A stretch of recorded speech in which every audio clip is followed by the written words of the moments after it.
अस्सलाम वालेकुम, बखैर रागले, this is my blogger. और आज की वीडियो में हम अंडरस्टैंड करेंगे CPI, PPI and Fed cut को, जिसका एक अल्टीमेट इफेक्ट आता है आपके क्रिप्टो मार्केट पर जब CPI बढ़ती है और बुलिश हो जाता है जब CPI लो हो जाती है। लेकिन समझने वाली चीज़ जो है वो ये है कि CPI होता क्या है, PPI क्या है और फेड कट क्या है।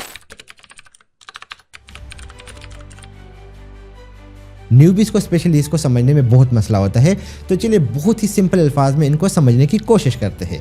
और हम एग्जांपल लेते हैं पाकिस्तान का, और फेड जो कि सेंट्रल बैंक ऑफ अमेरिका है, हम उसको ले लेते हैं state bank of Pakistan. CPI का मतलब होता है महंगाई का डेटा, यानी कि रोज़मर्रा इस्तेमाल की चीज़ें, दाल, चावल, आटा और उसके साथ साथ एयर टिकट, पेट्रोल, इसकी प्राइसेस में कितना इंक्रीज और डिक्रीज आया है। सो अगर CPI नीचे आता है, यानी कि महंगाई का डेटा जो है वो कम आ जाता है, दाल वगैरह की कीमतें कम हो गई है, तो गवर्नमेंट सोचता है कि यार लोग खुश है और चलिए अब इंटरेस्ट रेट को भी कम कर देते हैं। यहाँ पे लोगों के पास वैसे भी पैसा है and they are very happy, जिससे क्या होता है कि मार्केट में लिक्विडिटी का इजाफा हो जाता है। यानी कि एक न्यूज़ सर्कुलेट करती है कि भाई खुशहाली है और लोग वो पैसा उठा के क्रिप्टो एंड स्टॉक मार्केट में डाल लेते हैं। अब दूसरे केस की तरफ जाते हैं कि CPI बढ़ जाती है, महंगाई हो चुकी है, प्राइसेस में इजाफा हुआ है, तो गवर्नमेंट वहाँ पे कॉशियस हो जाती है और वो समझती है कि यार लोग किधर से पे करेंगे। तो क्या कर लेते हैं वहाँ पे, वो इंटरेस्ट रेट को या तो डिले कर लेते हैं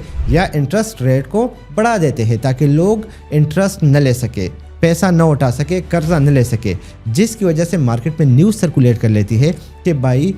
मुल्क में महंगाई है और हमें ख्याल रखना चाहिए, जिसकी वजह से लोग पैसे को होल्ड कर लेते हैं, जो थोड़ा बहुत होता है। वैसे भी उस न्यूज़ से पता चल जाता है, डेटा से, कि लोग पे नहीं कर पा रहे, और जब थोड़ा बहुत पैसा होता है वो लोग होल्ड कर लेते हैं, तो उसका इम्पैक्ट क्या आता है, क्रिप्टो एंड स्टॉक मार्केट में लोग इन्वेस्टमेंट स्टॉप कर देते हैं और आपका मार्केट डाउन चला जाता है। सो अगर महंगाई कम है, यानी कि CPI लो आ गई, तो आपका मार्केट ऊपर चला जाता है, लोगों के पास पैसा होता है। एंड अगर CPI हाई आ जाती है तो इट मीन लोगों के पास पैसा नहीं है, तो इन्वेस्टमेंट ख़त्म हो जाती है और आपका मार्केट जो है वो क्रैश कर देता है और नीचे आ जाता है। सो लो इंटरेस्ट रेट मीन या रेट कट मीन कि अगर 20% इंटरेस्ट था और 15% हो गया है, तो बिजनेसेस लोन लेना शुरू कर देते हैं, नए नए वेंचर ओपन हो जाते हैं और मार्केट में डिमांड बढ़ जाती है। और high CPI mean higher interest rate और मीन के नो मोर इन्वेस्टमेंट और मार्केट डाउन हो जाती है। अब आते हैं PPI की तरफ, जो कि प्रोड्यूसर प्राइस इंडेक्स है। इट मीन कि फैक्ट्री के लेवल पे जो मैन्युफैक्चरिंग होती है और उनको जो रॉ मटेरियल मिलता है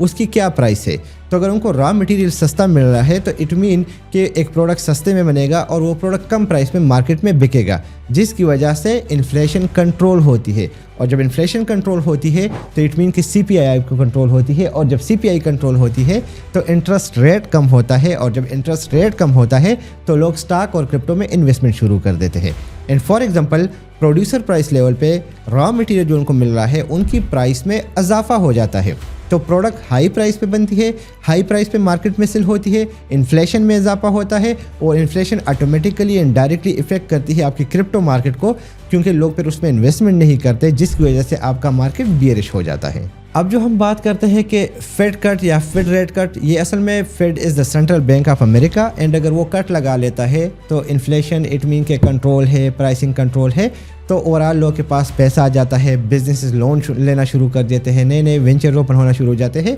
और लोग वो पैसा निकाल के इन्वेस्ट करना शुरू कर देते हैं in the crypto market. And अगर बढ़ा देता है तो क्या होता है, वो लोग अपना पैसा ग्रैब कर लेते हैं, वापस निकाल लेते हैं, क्योंकि मार्केट में एक नेगेटिव न्यूज़ सर्कुलेट करती है, जिसकी वजह से मार्केट डाउन हो जाता है। तो याद रखो, CPI and PPI inflation rate को देखता है, जबकि गवर्नमेंट का रेट कट लिक्विडिटी को बनाता है, ज़्यादा पैसा मतलब ज़्यादा लिक्विडिटी, और वो मार्केट को बुलिश एंड बियरिश करता है। तो मैं उम्मीद रखता हूँ कि आप लोगों को समझ आई होगी कि CPI क्या है, PPI क्या है और फेड कट क्या है, जो कि इन्फ्लेशन को डायरेक्टली लिंक करता है और मार्केट को बुलिश एंड बियरिश सेंटिमेंट देता है। इसी के साथ इस वीडियो को यहीं पे वाइंड अप करते हैं, नई वीडियो के साथ मुलाकात होती है। अल्लाह पामान।